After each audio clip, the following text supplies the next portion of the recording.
ఇందు కలదు అందు లేదని సందేహం వలదు. ఎందెందు వెతికినా అందులోనూ కలదు. అదే కల్తీ పాలు, పప్పులు, టీ పొడి. తినే ఆహారం నుంచి వాడే వస్తువుల వరకు అన్నీ కల్తీయే. ఉరుకుల పరుగుల జీవితాల్లో వండుకునే వారి కంటే బయట తినేవారే ఎక్కువయ్యారు. ఇలాంటి పరిస్థితుల్లో కల్తీ దందాలను చూసి ప్రజలు బిక్కుబిక్కుపట్టున్నారు. ఇక మొన్నటికి మొన్న రాజమండ్రిలో కల్తీ పాల ఘటనతో 15 మంది మరణించగా పదుల సంఖ్యలో ఆసుపత్రి పాలయ్యారు. ఆ ఘటన మరవక ముందే ఇప్పుడు రాజస్థాన్, జార్ఖండ్లో కల్తీ ఎక్స్పైర్ ఫుడ్ నిల్వలు పెద్ద ఎత్తున బయటపడటం ఫుడ్ లవర్స్ ను కలవరపెడుతుంది. ఈ కల్తీని అడ్డుకట్టు వేసేది ఎప్పుడు, అడ్డుకునేది ఎవరు? అధికారులు చోద్యం చూస్తున్నారా? ఫుడ్ సేఫ్టీ వ్యవస్థ మొద్దు నిద్రపోతుందా అని ప్రజలు ప్రభుత్వాలను ప్రశ్నిస్తూ ఉన్నారు.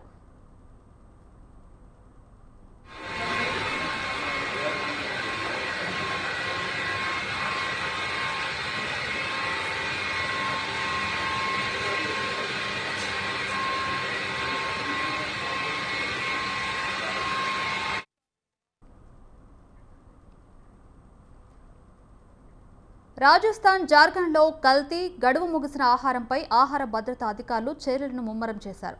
ఇటీవల జరిపిన తనిఖీల్లో వినియోగానికి సురక్షితం కాని పెద్ద మొత్తంలో ఆహారాన్ని స్వాధీనం చేసుకుని నాశనం చేశారు. ఈ ఉత్పత్తులను మార్కెట్లో విక్రయిస్తే తీవ్రమైన ఆరోగ్య ప్రమాదాలు కలిగే అవకాశం ఉందని అధికారులు తెలిపారు. ఆహార భద్రతా ఉల్లంఘనలు అరికట్టడానికి food safety and standards authority of India దేశవ్యాప్తంగా చేపట్టిన డ్రైవ్లో విస్తుపోయే విషయాలు బయటపడుతున్నాయి. జార్ఖండ్లోని ధన్బాద్లో తనిఖీలు నిర్వహించిన ఆహార భద్రతా విభాగం అధికారులు పెద్ద ఎత్తున కల్తీ నిల్వలను కనుగొన్నారు. అధికారుల తనిఖీలో 1400 కేజీల పన్నీర్, క్వింటాల కొద్దీ కల్తీ నెయ్యి, లక్షల విలువ చేసే కాలం చెల్లిన శీతల పానీయాలను సీజ్ చేశారు.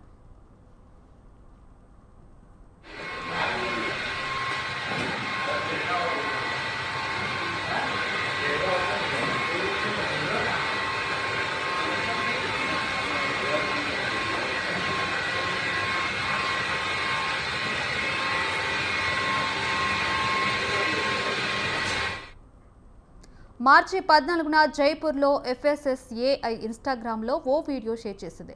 రాజస్థాన్ ఆహార భద్రతా విభాగం గడువు ముగిసిన ప్యాక్ చేసిన ఆహార ఉత్పత్తులతో కూడిన పెద్ద ఎత్తున ఆపరేషన్ను కనుగొంది. నిల్వ సౌకర్యాలు పంపిణీ కేంద్రాల్లో నిర్వహించిన తనిఖీల్లో నూడిల్స్, సాస్లు, మయోనైజ్తో సహా దాదాపు 1.5 లక్షల కిలోగ్రాముల గడువు ముగిసిన వస్తువులను అధికారులు స్వాధీనం చేసుకున్నారు. ఈ దాడిలో తీవ్రమైన ఆందోళన కలిగించిన విషయం ఏమిటంటే ప్యాక్ చేసిన ఆహారంపై గడువు తేదీలను చెరిపివేయడానికి, మార్చడానికి ఉపయోగించిన అధునాతన పరికరాలను స్వాధీనం చేసుకున్నారు. ఇక మొత్తం మీద దాదాపు 150 టన్నుల గడువు ముగిసిన ఆహార ఉత్పత్తులను స్వాధీనం చేసుకుని అధికారిక పర్యవేక్షణలో ధ్వంసం చేశారు.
ఇందు కలదు అందు లేదని సందేహం వలదు. ఎందెందు వెతికినా అందులోనూ కలదు.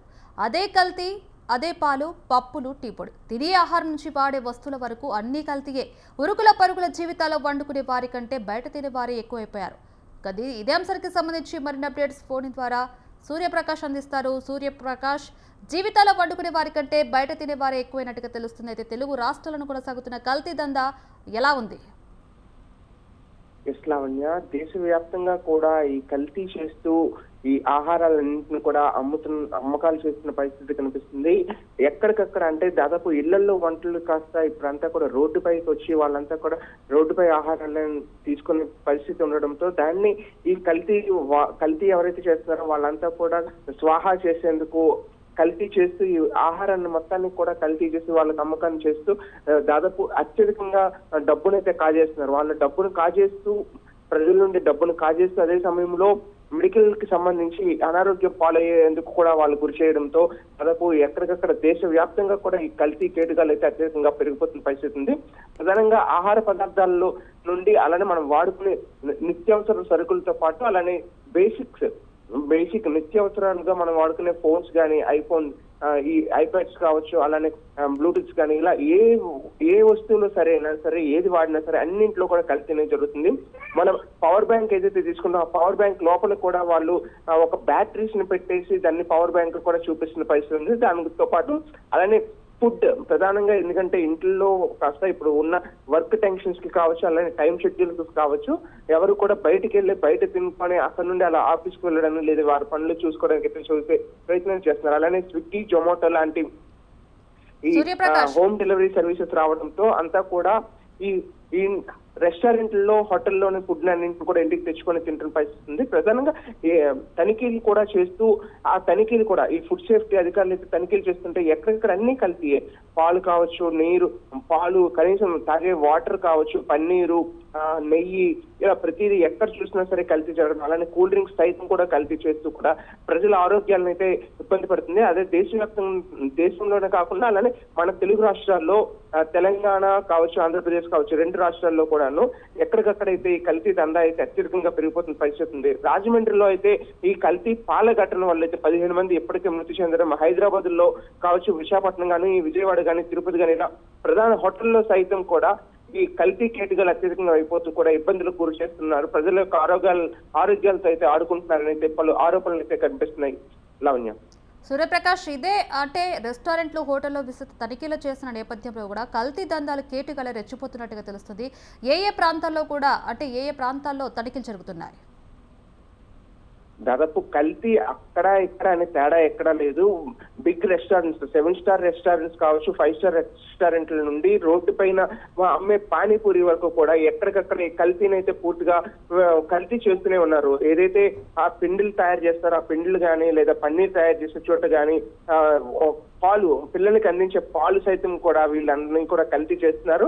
అదే రాజమండ్రిలో ఏదైతే పాల కల్తీ ఘటన జరిగి 15 మంది మృతి చెందిన తర్వాత ఆంధ్రప్రదేశ్ వ్యాప్తంగా ఎక్కడికక్కడ పాల కేంద్రాలన్నింటిని కూడా అప్పటికప్పుడే ఆ నెక్స్ట్ డే మొత్తం రాష్ట్ర వ్యాప్తంగా కూడా తనిఖీలు చేయడం చేశారు. కానీ అది తూతూ మంత్రంగానే నిలిచిపోయిన పరిస్థితి ఉంది. మళ్ళా యథావిధిగా అటువంటి కల్తీ పదార్థాలను, కల్తీ ఆహారాన్ని అయితే అందిస్తూ ప్రజల యొక్క ఆరోగ్యాలతో అయితే ఇబ్బందులు పెడుతున్న పరిస్థితి కనిపిస్తుంది. ప్రధానంగా రాజస్థాన్ తో పాటు జార్ఖండ్ లాంటి రెస్టారెంట్లు ఎవరైతే ఇక్కడ నిర్వహిస్తున్నారో ఆ ప్రాంతాల్లో కూడా వాళ్ళు కూడా కల్తీ నేర్చుకున్నారు. దాదాపు పానీపూరి కానీ, లేదా ఈ పానీపూరి అమ్మే వాళ్ళు కానీ వాళ్ళంతా కూడా రాజస్థాన్ పరిసర ప్రాంతాల నుండి వస్తూ ఉంటారు. అలానే మనకి స్వీట్ షాపులు కూడా మార్వాడీకి సంబంధించిన వాళ్ళంతా కూడా అమ్మకాలు జరుపుతుంటారు.